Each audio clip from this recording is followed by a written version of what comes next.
So this week, I'm going to see if I can become fluent in Italian.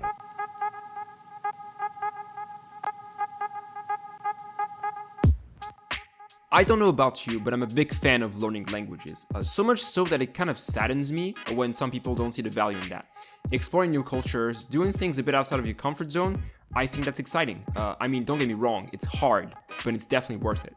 One of the tools I've been using recently while learning Russian is YouTube, because there's a lot of content tailored towards language learning, as well as a plethora of native content, some of which is available with Russian subtitles.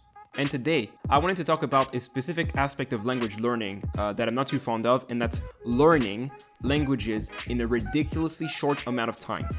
Throughout my research, I have found a lot of these videos. I learned Italian in 7 days, French in 7 days, Spanish, Portuguese, German, what have you. There are a lot of these videos.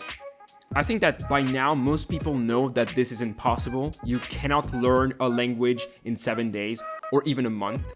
You can make a lot of progress in a short amount of time, yes, but that requires a strong method, and your mileage may vary from person to person and from language to language, depending on how familiar it is to yours, how similar it is to yours.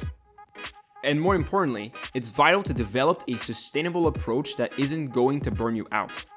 Your ability to learn a new language is directly contingent on the ones you already know, and it's worth noting that most of these videos focus on Romance in Germanic languages. There are exceptions, of course, but that's something I've noticed. And this trend is kind of interesting to analyze, right? From what I can gather, it all started when Ikena and Nathaniel Drew documented their respective 7-day challenges. Ikena did Spanish, while Nathaniel did Italian. But to me, the marketing of these videos was deceptive because neither of them came from nothing. Ikena took Spanish in high school, and Nathaniel had been studying Italian on and off for the past 18 months. If you want to know more about that, Days of French and Swedish made a video about it a couple of years ago, in which he details the kind of problems that he has with these two videos, but more specifically, Nathaniel's. The rebound myth is when it becomes so popular to denounce that myth that something equally untrue starts becoming understood as being a new truth. For example, adults can become fluent in a month or a week or whatever. Neither of those things is true.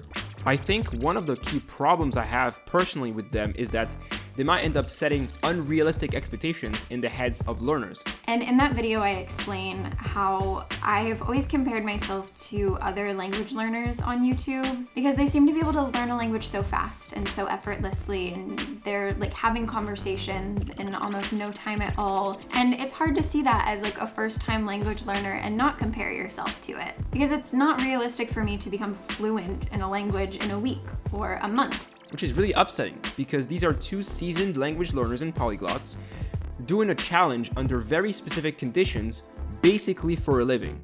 They do not reflect the average learner and definitely not a newcomer to any specific language. So using them as models is just a gateway to disappointment when you inevitably fail to reproduce their results. Spanish was the enemy in middle and high school. The language itself was pretty interesting, but the way it was taught made me hate Spanish class. For me, it was hard enough just to get C's. This is something you will hear a lot in these videos. The truth is, I think the way foreign languages are taught in school is a joke. It doesn't make any sense whatsoever. The way school teaches languages isn't good, and I can only agree with that. And of course, this is how they hook you in. The only reason why you would have to say this is to create a contrast. Schools might be bad for learning languages, but my strategy isn't. Like, of course, you're gonna see better results when you're learning a language on your own terms, with the tools that help you best, and in a low-stress environment. When you're in school, if you don't actually work on your free time, you're basically not going to be better at any given subject. This is true for languages, but also for basically anything else. Learning a new skill requires consistent efforts and interest. You cannot learn something you don't care about or don't like learning, or especially if you don't do it often enough. Like, yes, you can learn things a lot quicker if you put in a lot of effort and use better methods. But 1, you don't need to learn things quickly. And 2, not everyone is on a level playing field when it comes to learning. We all have different experiences, and that's going to impact how easy it is overall. When it comes down to it, their methods all share similar traits, even though the details might be a bit different. The first step is learning basic vocabulary, stuff you're the most likely to encounter and use. Step 2 is learning how verbs and connectors work. such as for, to, in, out, etc. And step 3 is immersion, that is the consumption of media in the target language. And this isn't a bad strategy, and that's going to kickstart your learning significantly. But obviously, you're not going to see tremendous results in a week. I think we can all agree with that. The clickbait does nothing to help learners come up with good, long-term strategies for progress and maintaining that progress from the start.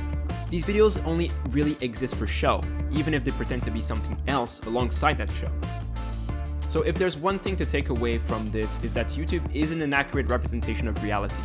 And even if it were, you shouldn't hold yourself to unrealistic and potentially damaging standards when it comes to learning languages. Learn at your own pace, keep yourself interested, and you'll eventually see results.